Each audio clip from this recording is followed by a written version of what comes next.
Shalom Jemaat FCC, mari kita siapkan hati kita untuk sama-sama kita mau berdoa, memuji dan memuliakan Tuhan.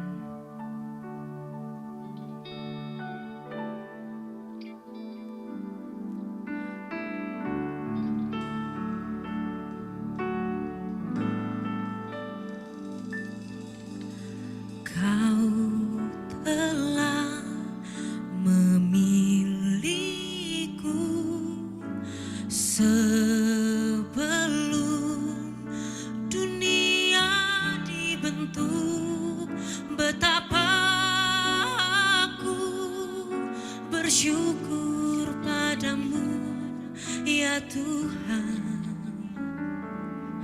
Allahku. Kau telah memanggilku sebagai alat kerajaanmu. Betapa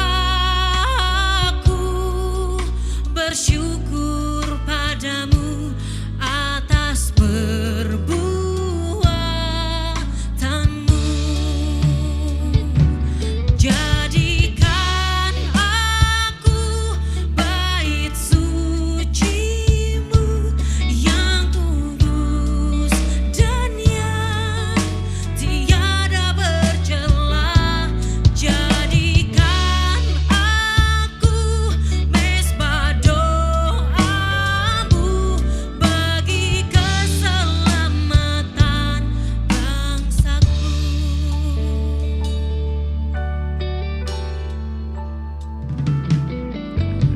Kau telah memilihku sebelum dunia dibentuk. Betapa aku bersyukur padamu ya Tuhan Allahku.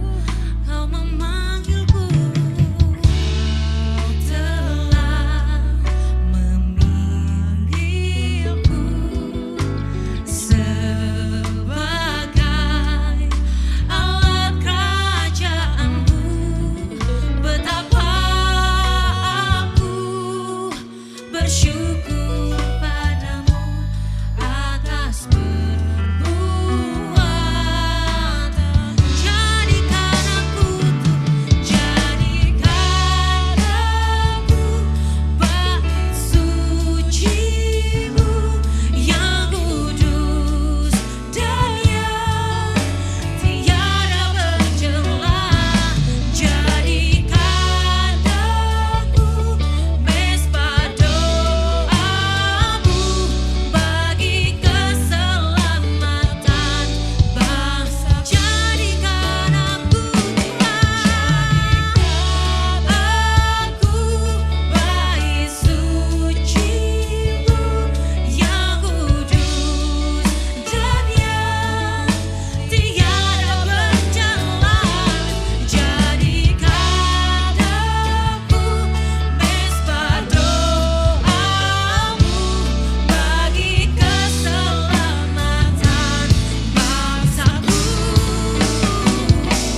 Jadikan aku bait suci-Mu yang kudus dan yang tiada bercela. Jadikan aku mezbah doamu bagi keselamatan bangsa, bagi keselamatan bangsaku, bagi keselamatan, bagi keselamatan, bagi keselamatan bangsaku.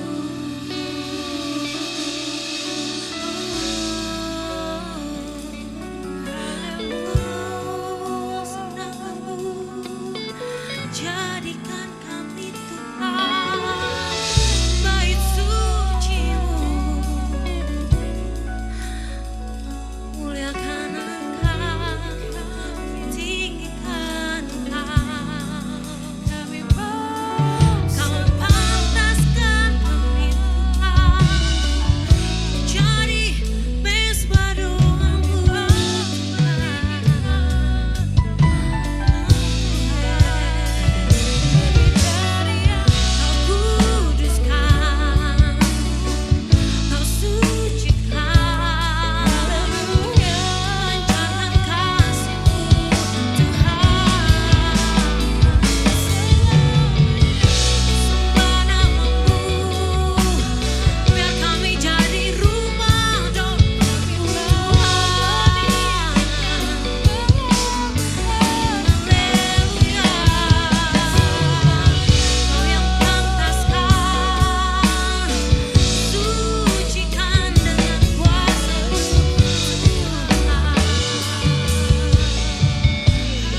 Shalom saudara-saudara, selamat pagi, selamat kita ketemu lagi di dalam Family Morning Prayer pagi hari ini. Sebelum kita belajar firman, kita akan berdoa. Bapa, di dalam nama Tuhan Yesus, terima kasih buat hari yang baru pagi hari ini. Terima kasih buat kekuatan, kesehatan, napas hidup yang baru, kesempatan yang baru Engkau berikan bagi kami. Pagi hari ini Tuhan, semua karena kasih anugerah Tuhan, semua karena kebaikan-Mu, kemurahan-Mu, kasih karunia di dalam kehidupan kami. Sebab itu kami mau terus mengucap syukur Tuhan di hadapan-Mu. Pagi ini Tuhan, sebelum kami mendengar firman-Mu, kami membuka hati pikiran kami Tuhan. Mari berbicaralah buat kami semua. Ajar kami untuk kami dapat mengerti setiap kebenaran firman-Mu. Biarlah kebenaran firman-Mu itu boleh memerdekakan kami. Berikan kami kekuatan untuk kami dapat melakukan setiap kebenaran yang kami terima dari hari ke hari, sehingga kami terus bertumbuh di dalam pengenalan akan Tuhan yang benar. Terima kasih Tuhan. Di dalam nama Tuhan Yesus kami berdoa, kami mengucap syukur. Haleluya. Amin. Shalom saudara-saudara, terima kasih saudara, kita ketemu lagi kesempatan untuk kita belajar firman hari ini ya. Hari ini saya ambil firman Tuhan di dalam Roma 11 ayat yang ke-33 sampai dengan ayat yang ke-36. Saya berikan judul firman Tuhan hari ini adalah Allah yang berdaulat ya. Demikian firman Tuhan. Oh, alangkah dalamnya kekayaan, hikmat dan pengetahuan Allah. Sungguh tak terselidiki keputusan-keputusannya dan sungguh tak terselami jalan-jalannya. Sebab siapakah yang mengetahui pikiran Tuhan? Atau siapakah yang pernah menjadi penasehatnya? Atau siapakah yang pernah memberikan sesuatu kepadanya sehingga ia harus menggantikannya? Sebab segala sesuatu adalah dari Dia dan oleh Dia dan kepada Dia, dan bagi Dialah kemuliaan sampai selama-lamanya. Saudara, ayat ini bicara tentang doksologi ya. Doksologi adalah sebuah doa, pujian untuk menyatakan kemuliaan Allah. Betapa Allah itu Allah yang mulia, Allah yang agung, Allah yang dahsyat, Allah yang ajaib, Allah yang luar biasa. Ini sebuah bentuk sebuah doa, sebuah pujian, saudara. Saya tidak akan bahas eksegese dari ayat ini atau kitab Roma secara keseluruhan, saudara. Tetapi saya mau kasih lihat kepada saudara betapa Allah itu adalah Allah yang berdaulat. Sebab itu judul firman Tuhan hari ini adalah Allah yang berdaulat, saudara ya. Kita lihat bagaimana pernyataan dari Rasul Paulus di sini ya. Dia katakan bahwa tidak ada sesuatu yang dapat mempengaruhi pikiran Tuhan. Tidak ada sesuatu yang dapat kita selami, kita selidiki keputusan-keputusannya ya. Tidak ada yang dapat kita menyelami jalan-jalannya, saudara. Bahkan pikiran Tuhan itu sebuah misteri buat manusia ya. Manusia sebagai ciptaannya kita nggak pernah tahu ya. Bahkan dikatakan, siapakah yang pernah menjadi penasehatnya? Apakah kita juga pernah memberikan sesuatu kepadanya sehingga ia harus menggantikannya? Ada orang bilang begini ya, kalau kita melakukan sesuatu, kita sedang memiutangi Tuhan. Ya memang begitu, tetapi apakah betul bahwa semua yang kita berikan itu seolah-olah suatu jasa kepada Tuhan, sehingga Tuhan berkewajiban untuk membalas semuanya itu kepada saudara dan saya ya. Dan ayat penutupnya dikatakan begini tadi, sebab segala sesuatu adalah dari Dia. Ternyata segala sesuatu datang dari Dia dan oleh Dia dan kepada Dia. Bagi Dialah kemuliaan sampai selama-lamanya. Nah, saudara, kita lihat di sini Rasul Paulus sedang memberikan penghormatan kepada Allah sebagai pribadi yang agung, yang mulia, yang dahsyat, yang ajaib, yang berkuasa, ya. Dengan kata lain, Rasul Paulus sedang hendak mengatakan bahwa Allah adalah Allah yang berdaulat. Dia Tuhan yang berkuasa. Dia Allah atas segala Allah. Dia Raja di atas segala raja. Dia Tuhan di atas segala Tuhan. 1 Timotius 6 ayat yang ke-15. Dia adalah Raja atas segala raja dan Tuhan atas segala Tuhan. Atas segala Tuhan. Kalau dia Raja di atas segala raja, kalau dia Tuhan di atas segala Tuhan, maka dia adalah berkuasa sepenuhnya atas segala sesuatu. Dia memerintah atas segala sesuatu. Sebab itu tidak ada satupun yang dapat mendikte dia. Ya, saudara. Nah, Allah yang berdaulat itu berarti tidak ada sesuatu atau siapapun atau apapun yang dapat mempengaruhi keputusannya. Setiap keputusan yang diambil Allah tidak bisa dipengaruhi oleh apapun atau oleh siapapun, saudara. Ya, karena Dia adalah Allah yang berdaulat. Nah, itu juga kita bisa lihat secara manawinya di dalam Wahyu 17 ayat 14. Ya, di sana juga dikatakan Dia adalah Raja atas segala raja. Dia Tuhan atas segala Tuhan. Ya, semua keputusan-keputusan Allah itu semuanya bergantung sepenuhnya hanya kepada Allah, bukan kepada manusia, bukan kepada apa yang kita kerjakan. Nah, di dalam kitab Roma ini juga kita kan diajarkan ya bahwa keselamatan itu oleh iman, bukan oleh perbuatan. Ya. Nah, saudara, bagaimana sekarang kalau Allah itu adalah Allah yang berdaulat? Allah itu Raja atas segala raja. Dia memerintah atas segala sesuatu. Dia berkuasa atas segala sesuatu. Nah, seringkali sikap kita salah atau kita lupa ya bahwa Allah adalah Allah yang berdaulat.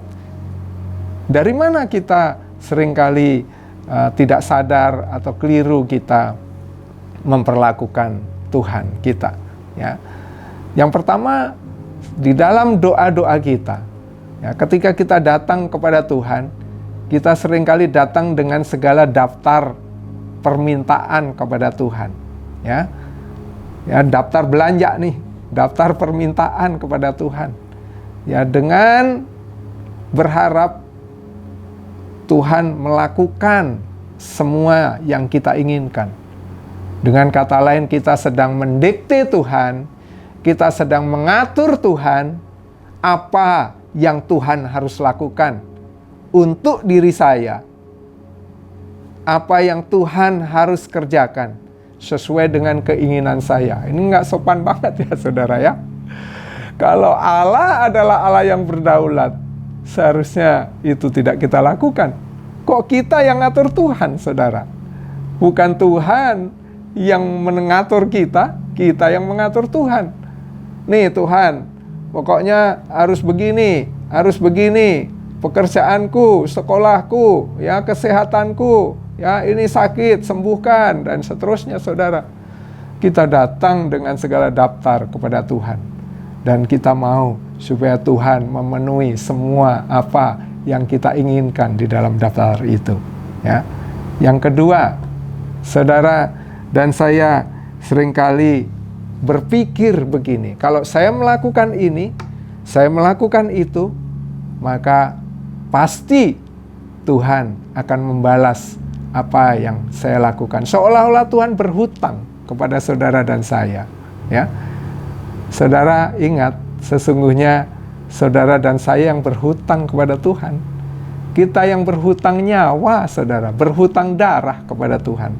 Tetapi seringkali kita lupa di dalam ibadah kita, di dalam doa-doa kita, di dalam tindakan kita sehari-hari, kita nggak sadar, kita melakukan ini dan itu supaya Tuhan melakukan apa yang kita inginkan. Contoh ya, kita membawa persembahan persepuluhan ya kepada Tuhan dengan harapan ini bisnis kita diberkati, ya, usaha kita diberkati, pekerjaan kita diberkati, kita akan dipromosikan, Tuhan akan membalas 10 kali lipat, bahkan 100 kali lipat, saudara, ya.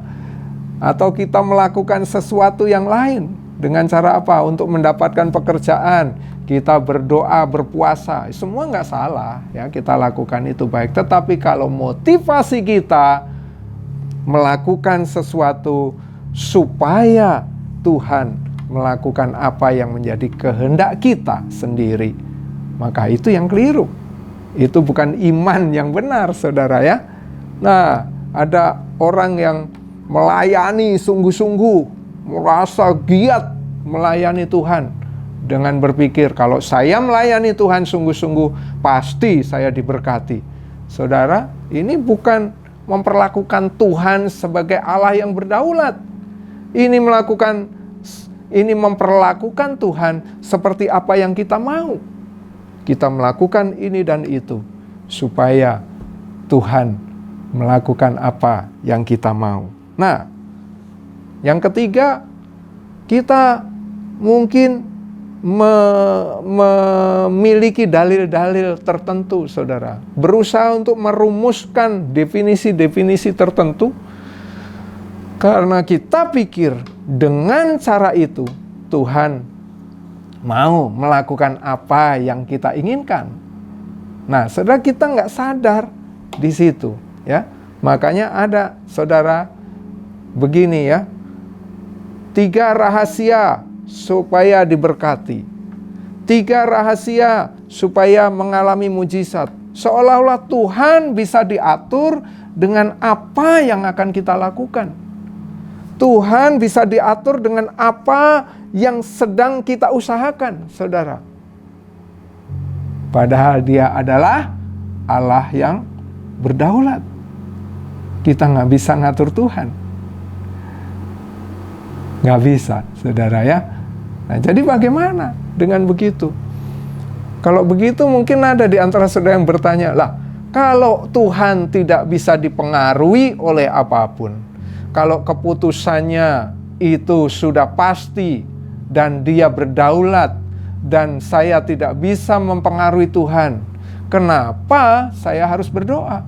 Kalau gitu nggak perlu saya berdoa. Buat apa saya berdoa? Toh saya nggak bisa mempengaruhi keputusannya Tuhan. Ya, saudara, jangan salah paham ya di sini.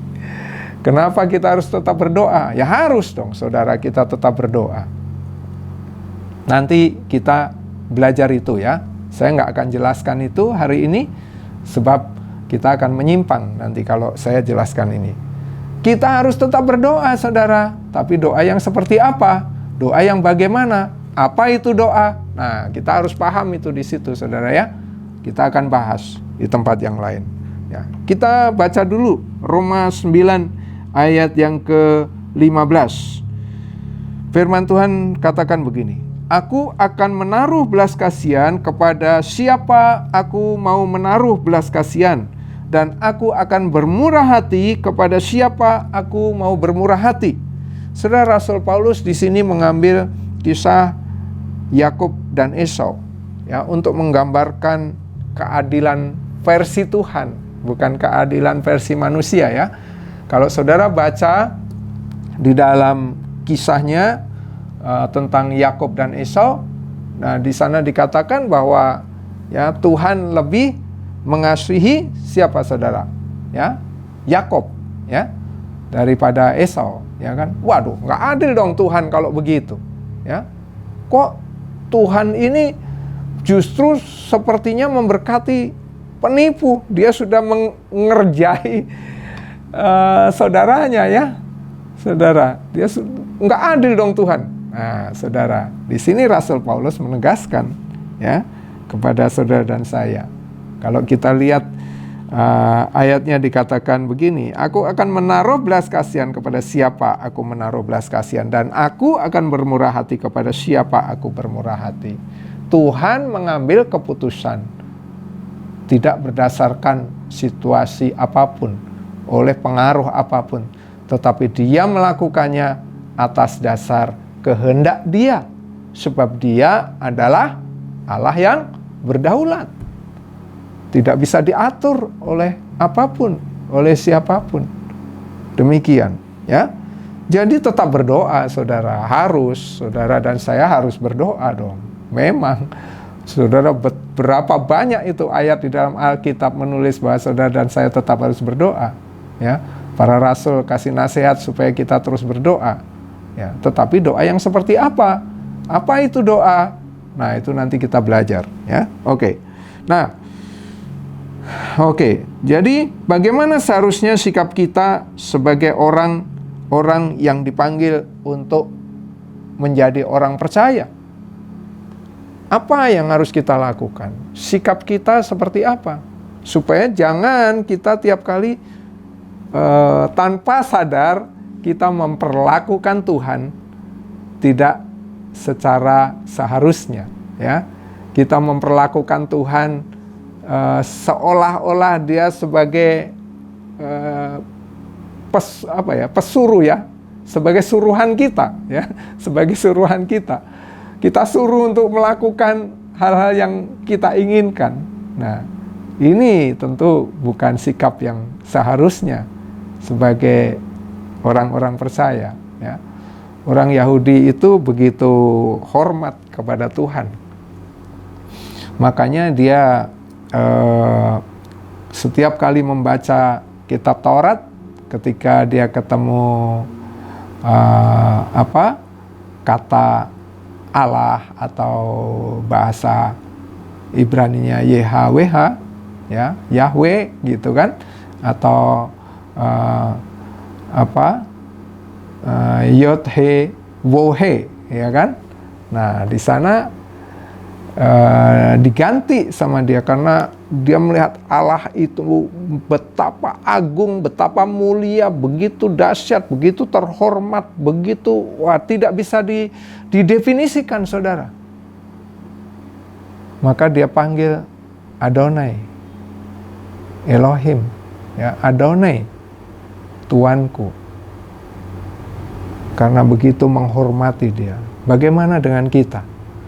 Apakah kita menaruh penghormatan tertinggi kepada Allah? Menaruh penghormatan tertinggi kepada Tuhan, saudara. Ya, nah, inilah yang harus kita lakukan di dalam kehidupan kita. Miliki iman yang murni, saudara. Beberapa minggu yang lalu saya sudah sempat singgung, ya, iman yang murni. Miliki iman yang murni. Sudah beberapa waktu yang lalu saya sudah sampaikan, ya. Iman itu bukan sekedar percaya, ya. Ketika kita percaya, kita yakin, kita berdoa, kita minta sesuatu, pasti Tuhan penuhi, ya. Iman yang benar itu bukan sekedar percaya, ya. Iman yang benar, iman yang murni, itu adalah iman yang bertindak.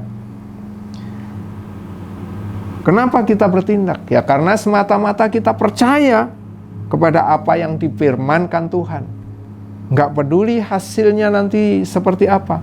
Bukan begini, saudara. Saya percaya dan pasti kalau saya sakit, Tuhan sembuhkan. Nggak peduli itu. Pokoknya saya percaya akan firman-Nya. Saya doakan saja, saya lakukan saja. Selebihnya urusannya Tuhan. Makanya Tuhan Yesus mengajarkan kepada saudara dan saya, ya. Datanglah kerajaan-Mu, jadilah kehendak-Mu. Bukan kehendak kami, bukan kehendak saya, bukan kehendak saudara, tetapi kehendak-Mu yang jadi, bukan kehendak kita. Ya, nah iman yang murni itu bukan sekedar yakin, bukan sekedar percaya, tetapi melakukan apa yang menjadi kehendak Tuhan. Iman yang murni adalah melakukan, bersedia melakukan apa yang Tuhan mau. Iman yang murni bukan sekedar percaya atau yakin, tetapi penurutan terhadap kehendak Allah. Iman yang murni adalah iman yang bersedia melakukan apapun yang Allah kehendaki. Tidak peduli konsekuensinya. Apapun konsekuensinya, kita lakukan. Ya. Iman juga berbicara tentang mengikuti jejaknya dan mengenakan kehidupan Kristus dalam kehidupan kita sehari-hari. Itu iman, saudara. Nggak cukup hanya sekedar yakin. Ya. Nah, kita diajar oleh Tuhan Yesus begini. Yohanes 4 ayat 34. Makananku ialah melakukan kehendak Dia yang mengutus aku dan menyelesaikan pekerjaannya. Ini yang harus kita juga lakukan. Melakukan pekerjaan Dia, melakukan pekerjaan Allah yang mengutus. Nah, sekarang kita yang diutus. Bersediakah kita melakukan apa yang menjadi kehendak Tuhan? Bagaimana kita mengerti kehendak Tuhan? Belajar firman dengan sungguh-sungguh. Belajar, minimal mulai dari situ dulu, saudara. Mungkin kita sulit, bagaimana caranya kita tahu? Kita nggak pernah dengar, kita nggak bisa tahu apa Tuhan berbicara langsung kepada kita, kehendaknya seperti apa, kita nggak pernah tahu. Saudara, paling sedikit mulailah dengan membaca Alkitab. Bacalah firman dengan sungguh-sungguh. Di situ banyak apa yang diperintahkan Tuhan, kita lakukan dengan tekun. Bagaimana kita tahu kehendak Tuhan kalau kita tidak pernah membaca firman? Makanya selalu dari mimbar ini kita terus didorong untuk belajar firman dengan giat, dengan tekun, dengan sungguh-sungguh. Apalagi dalam situasi seperti sekarang, saudara. Keadaan sulit. Nah, ada orang-orang tertentu kan, karena dalam kondisi ini sekarang semua gereja rata-rata online ya. Nah, bagaimana keadaan kita? Apakah kita masih mempertahankan untuk kita konsisten membaca firman dengan sungguh-sungguh? Mungkin yang lalu-lalu karena ada offline, kita dengar firman seminggu sekali di gereja ya, saudara. Nah, inilah ujiannya. Ketika tidak ada ibadah offline, ketemu di gereja, di ruang ibadah, mendengar hamba Tuhan berbicara. Bagaimana kita di rumah? Lebih banyak di rumah. Apakah kita tetap konsisten baca firman, belajar di situ dengan giat, sehingga kita mengerti kehendak Tuhan? Atau kita justru mulai lemah dalam situasi seperti sekarang? Saudara, mari kita belajar dari sini ya. Oke. Efesus 2 ayat yang ke-10.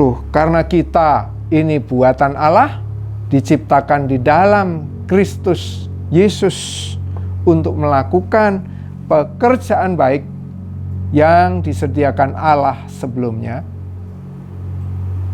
Ia mau supaya kita hidup di dalamnya, ya. Saudara, inilah yang harus dilakukan saudara dan saya. Nggak peduli apapun konsekuensi nantinya di belakang, itu urusannya Tuhan, saudara. Urusan saudara dan saya melakukan kehendak Allah. Urusan saudara dan saya adalah melakukan pekerjaan baik yang dipersiapkan Allah sebelumnya. Pekerjaan baik menurut siapa? Menurut Tuhan tentunya, bukan menurut saudara dan saya ya. Menurut Tuhan. Ya. Dan Ia mau supaya kita hidup di dalamnya. That's it. Ini yang harus kita lakukan, saudara. Ya. Inilah iman yang murni. Iman yang murni, kita percaya, kita melakukan, kita nggak peduli apapun konsekuensinya. Sebab kita tahu Tuhan yang bertindak. Kita tahu Dia yang bertindak sesuai dengan kedaulatannya, sesuai dengan kemurahannya, sesuai dengan anugerahnya, sesuai dengan kasih karunia-Nya. Bukan kita yang mengatur Tuhan, tetapi Dia pasti melakukan apa yang menjadi rencananya. Haleluya, saudara. Ya, mari kita belajar menghormati Tuhan. Mari kita belajar menempatkan Tuhan pada posisi yang sebenarnya. Kita belajar memuliakan Dia karena Dia adalah Allah yang berdaulat. Apakah kita sudah sungguh-sungguh menaruh penghormatan tertinggi kepada Dia, atau kita masih mau terus memperlakukan Tuhan sebagai suruhan saudara dan saya untuk memenuhi kebutuhan, keinginan saudara dan saya? Mari kita belajar.